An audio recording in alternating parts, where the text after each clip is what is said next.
औज़ुबिल्लाहिमिनश्शैतानिर्रजीम बिस्मिल्लाहिर्रहमानिर्रहीम रब्बि इश्रह ली सदरी वयस्सिर ली अमरी वाहलुल उक़दतम मिन लिसानी यफ़क़हू क़ौली rabbi ज़िदनी इल्मा. So today we are going to talk about the Green Talk guideline. Guys, today's topic is going to be difficult for me because I don't have my pen.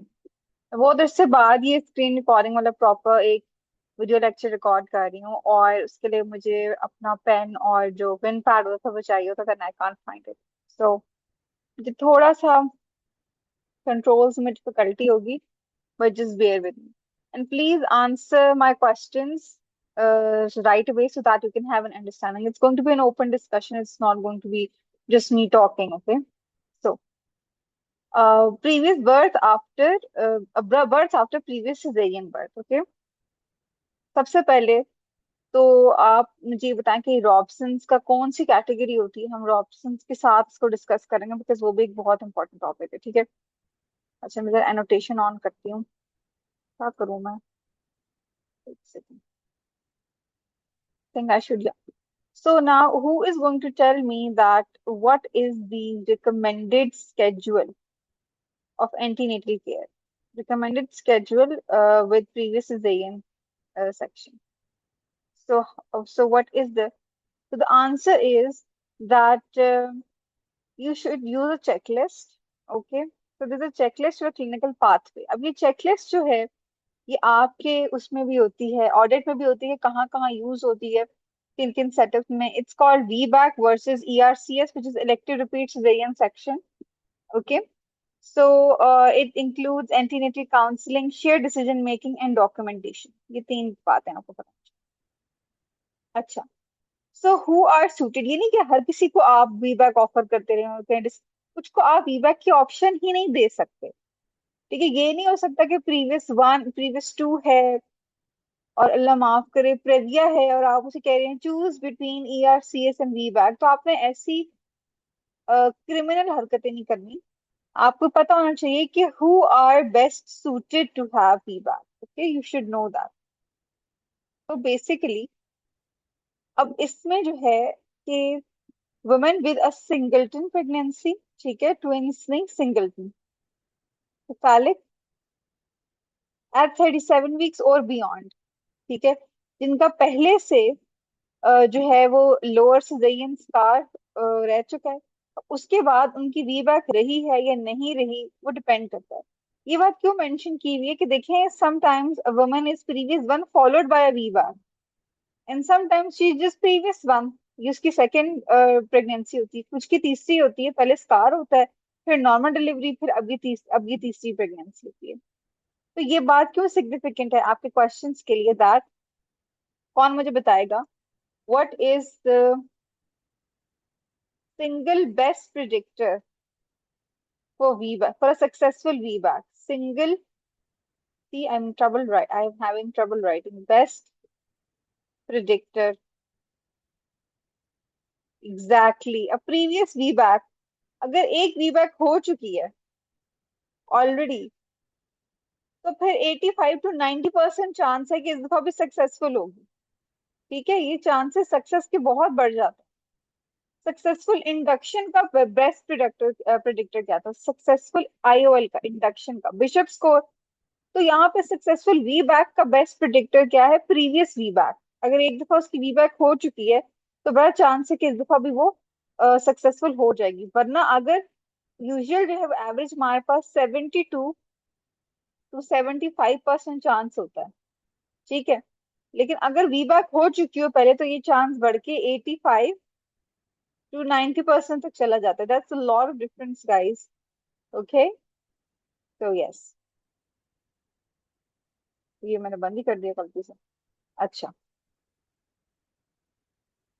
कहाँ गया? अच्छा. So this is it.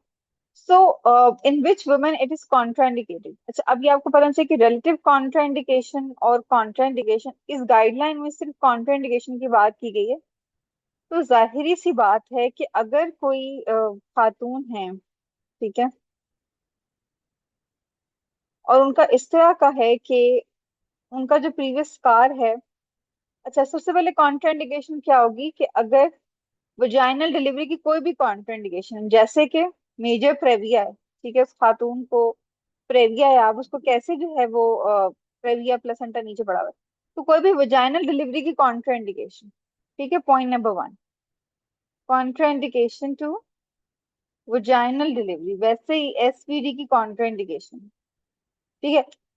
दूसरी चीज आ जाती है आपके पास कि अगर उसकी यूट्रीन रप्चर की हिस्ट्री है, ठीक है, तो मतलब वो स्कार ज़ाहिर हेल्दी कैसे हो सकता है, वो तो वहां से रप्चर हुआ होगा ना, रप्चर की हिस्ट्री है। तीसरा उसका क्लासिकल सी सेक्शन है, क्लासिकल, ठीक है। Just a second.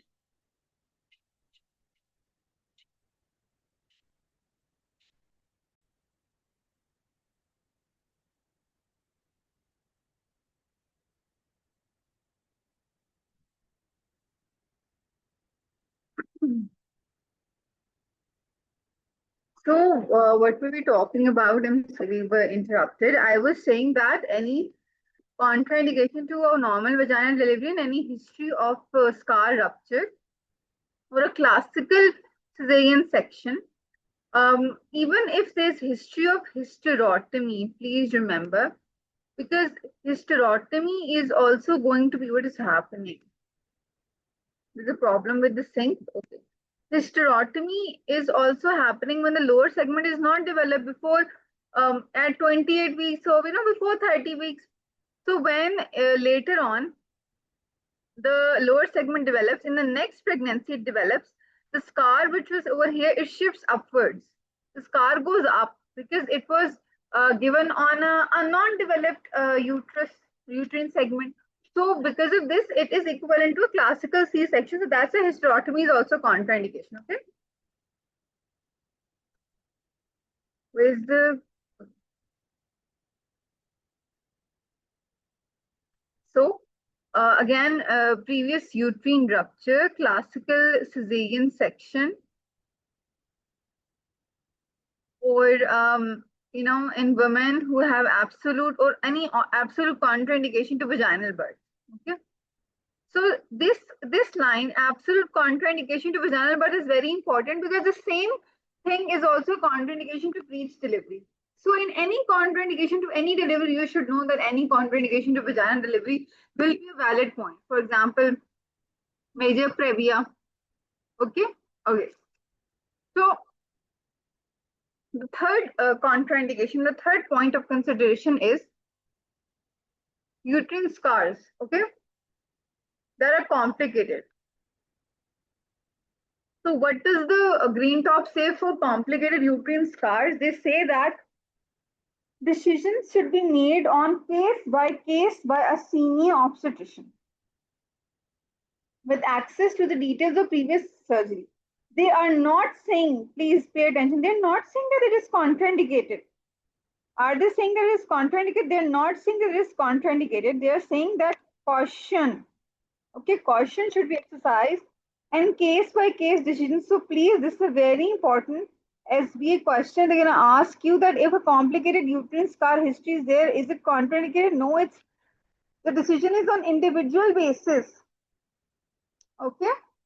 So these are the first point is uterine rupture. The second one is classical C-section. Also remember hysterotomy, which is not written over here, hysterotomy. Then any other absolute contraindication to vaginal birth. Okay.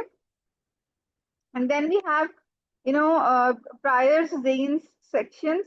And then we have complicated uterine scars. So in complicated uterine scars, you have to say case to case basis. You don't have to say the point of contraindication. Okay. Okay. So what happens if it is previous to or more? What happens if it is previous to or more? That is, this is the case. Previous two scars or more, मतलब more than one basically. तो इसमें क्या करना है? Contraindication है, ये क्या है?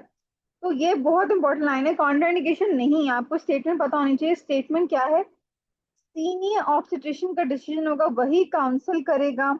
You should tell the risk of rupture, morbidity of the mother, and the individual likelihood of successful VBAC, whether she has had a previous VBAC, and labor should be considered. It should be conducted in a center with suitable expertise and recourse to immediate surgical delivery. ये तो हर जगह कहीं भी आप VBAC करा रहे हैं, चाहे वो previous to है या previous one है, आपके पास सर्जरी करने का ऑप्शन हमेशा होना चाहिए कि कभी भी इमरजेंसी सेम सेक्शन में लैंड कर सकती है। ये तो कॉमन सेंस है। हम्म। अब हमने दो चीजें पढ़ ली जहां पे हमने सीनियर फिजिशियन को इन्वॉल्व करना है। वो दो चीजें कौन सी हैं? और math. Okay, so basically, how do I clear these points?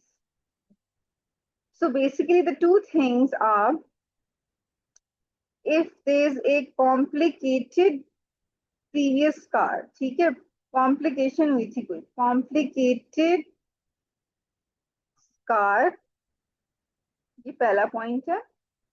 दूसरा पॉइंट क्या है?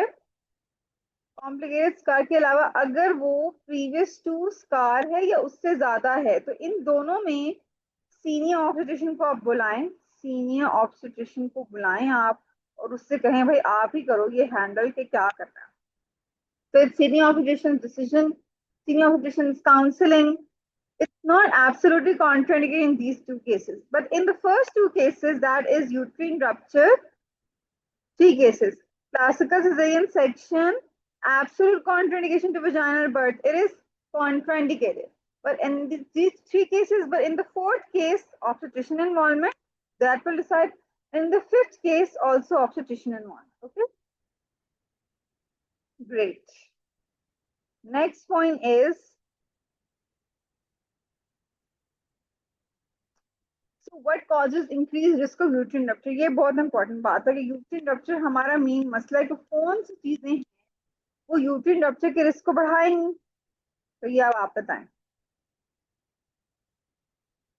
अब इसमें आपने सारे इंडिविजुअलाइज्ड फैक्टर्स की असेसमेंट करनी है, ठीक है, तो मैं आपको फैक्टर्स दिखाती हूँ पहले, बहुत इंपॉर्टेंट है। They've written,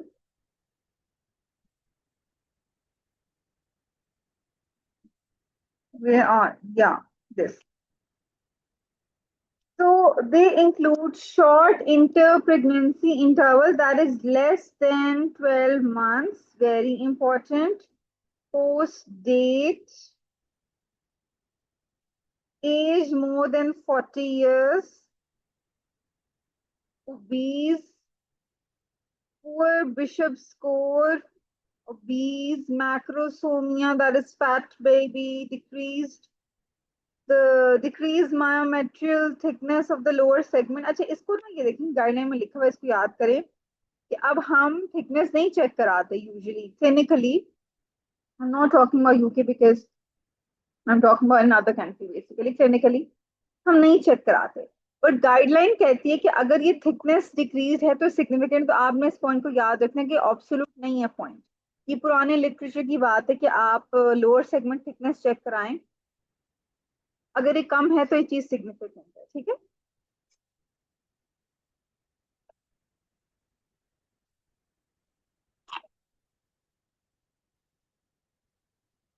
okay,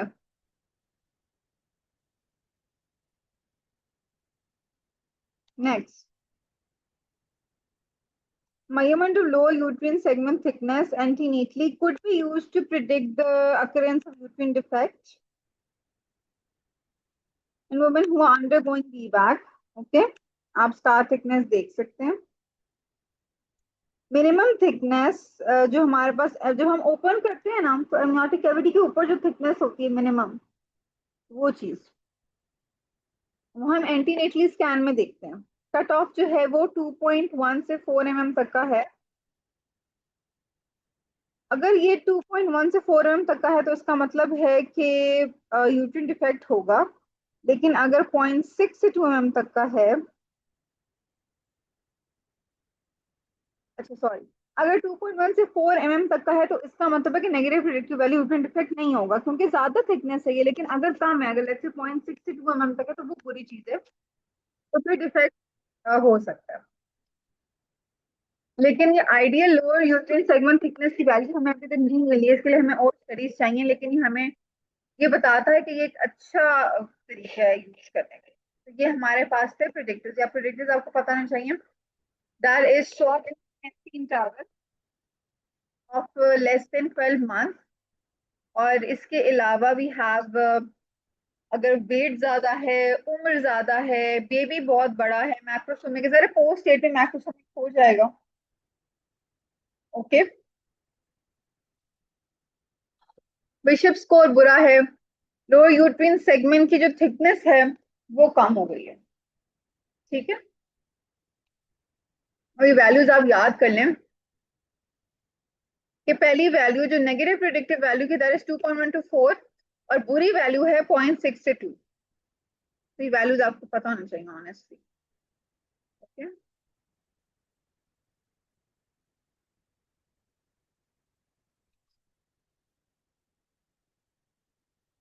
then we have the antenatal counselling.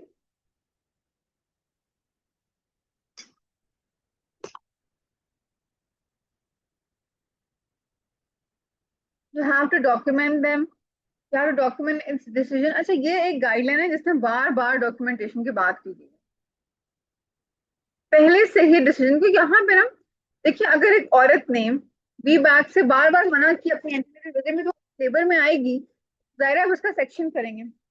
यहाँ पे पेशेंट की कंसेंट बहुत इंपॉर्टेंट है, तो प्लीज आप लोग याद रखें। इस गाइडलाइन में बार बार एंटीनेटल डॉक्यूमेंटेशन की बात की गई है, और किसी गाइडलाइन में इतनी ज्यादा एंटीनेटल डॉक्यूमेंटेशन की बात नहीं की गई। वो अब आप पढ़ेंगे बाकी गाइडेंस, आपको अंदाजा होगा। ठीक है। फाइनल डिसीजन फिर मदर और मैटरनिटी टीम का होगा। डेट ऑफ ईआरसीएस अगर आप दे रहे हैं, वही बात है कि अगर आप सिजेरियन की डेट दे रहे हैं, पेशेंट बताना है कि मैं आपको ऑपरेशन की डेट तो दे रही हूँ, अगर आप पहले लेबर में चली जाती है तो आपने क्या करना है, क्या करेंगे आप? तो वो पेशेंट में कहते कि अच्छा, अगर मैं सिजेरियन की डेट से पहले लेबर में आ जाती हूँ तो आप मुझे ट्रायल दे दें, या आप मुझे ट्रायल ना दें, तो आपने डॉक्यूमेंट करना। बहुत इंपॉर्टेंट बात है। आप लोग देखा होगा, आप लोगों ने previous 2 scars, even previous 3 scars भी, इनको डेट्स मिली होती है सिजेरियन के, वो पहले लेबर में आ जाती हैं, वो लीकिंग के साथ आ जाती हैं। ठीक है। पेशेंट इंफॉर्मेशन लीफलेट इसमें बहुत जरूरी है। Okay, very important. Feedback checklist, very important.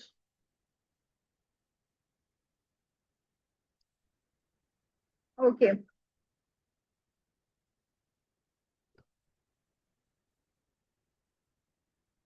और जो रिस्क एंड बेनिफिट्स, ठीक है, अच्छा ये रिस्क एंड बेनिफिट्स की जो बात है ना, तो कौन बताएगा मुझे? अगर वो वीबैक का ट्रायल ले रही है तो क्या रिस्क है? यूट्रिन रप्चर का रिस्क है, ठीक है। अगर वो सिजेरियन करा रही है तो क्या रिस्क है? सर्जरी से रिलेटेड रिस्क है। और बिल्कुल, उसको क्या कहते हैं? बेबी के रेस्पिरेटरी डिस्ट्रेस को सिजेरियन के बाद जो होता है क्या कहते हैं? Transient tachypnoea newborn. Done है, वेरी गुड। अच्छा, सक्सेसफुल वीबैक बेस्ट है कॉम्प्लिकेशंस के हिसाब से ईआरसीएस के मुकाबले में, जाहिर है सिजेरियन से बेहतर ये वजाना डिलीवरी। ये तो किसी को भी पता है, ये तो आप अपने घर में किसी खातून से पूछेंगे, वो भी आपको बता देगी ये बात। ठीक है, कि वीबैक करा लो, वीबैक तो सुनने में बेहतर लग रही है। ग्रेटेस्ट रिस्क हमारे पास तब होता है आउटकम का, कि जब आप उसे वीबैक का ट्रायल दे रहे हैं और आपको इमरजेंसी सिजेरियन करना पड़ता है। क्यों? क्योंकि इमरजेंसी सिजेरियन आप करें, कोई मसला तो करें ना, मतलब मसला कोई हो चुका है, तो इसलिए फिर इस केस में सबसे ज्यादा एडवर्स आउटकम का रिस्क होता है। ठीक है, ये बताना है पेशेंट को। 0.5% रिस्क है यूट्रिन रप्चर का, ये आपके फिंगर टिप्स पर होना चाहिए। अब गाइडलाइन आए ना, ये फिगर पता होना चाहिए। 0.5%, that is 1 in 200। Absolute risk of birth related perinatal death extremely low, ठीक है, कंपेरेबल टू नलीपैरस। ईआरसीएस में प्लेसेंटा प्रेविया एक्रीटे का डेफिनेटली स्कार के साथ प्रेविया का रिस्क बढ़ता रहता है, पेल्विक के डिवीजन का रिस्क भी बढ़ जाता है। पेरिनेटल डेथ इतनी नहीं है। अगर 39 वीक से पहले करेंगे ना तब रिस्पिरेटरी जो इश्यूज होते हैं ना वो वैसे नहीं होंगे, ये आपने याद रखना है। आफ्टर 39 वीक सिजेरियन करने पे रिस्पिरेटरी इश्यूज नहीं है, बिफोर 39 वीक्स करने पे हैं। Okay, so sorry about that. If you're doing a cesarean section that is before 39 weeks, then you should give antenatal corticosteroids,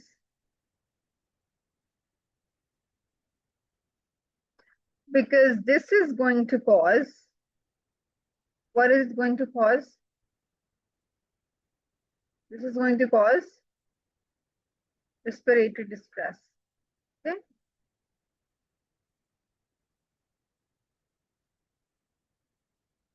but only if before 39 weeks के बाद नहीं है, आपसे जरूर पूछा जाएगा, इंपॉर्टेंट बात है, ठीक है।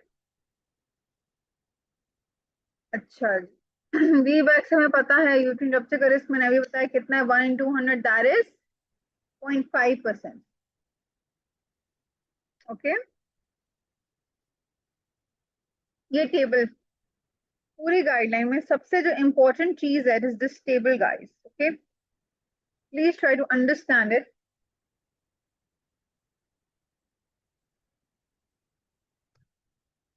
72 to 75% chance of successful VBAC if you're going for a VBAC. If you're going for ERCS, so you already planned a delivery date. 0.5% risk of uterine scar rupture. Over here, there's still risk of uterine rupture. याद रखना है, इन्हों को आप कहेंगे caesarean कर रहे हैं तो स्कार रप्चर का रिस्क 0 है। कितनी दफा आपने खोले स्कार और वो रप्चर निकला है, बेचारे डेहिसेंट तो निकला ही होगा ना, तो फिर भी रिस्क होता है, वो बहुत स्मॉल है, दैट इज 0.02। तो 0.5 versus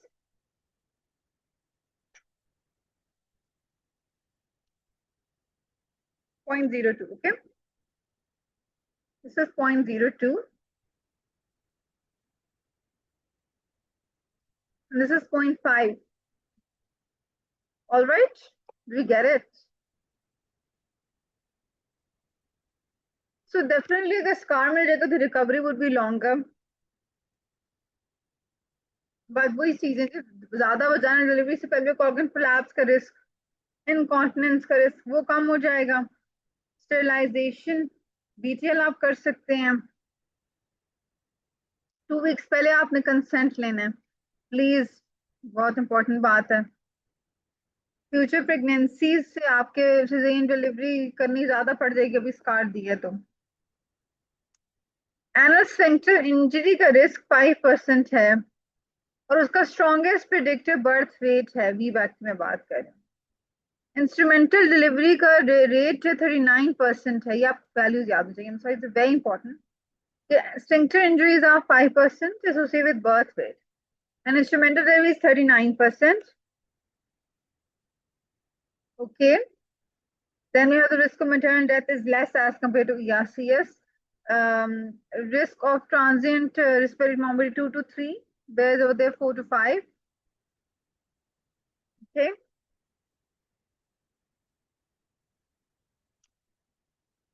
So this is it for today. We'll cover the next part, guys, very soon.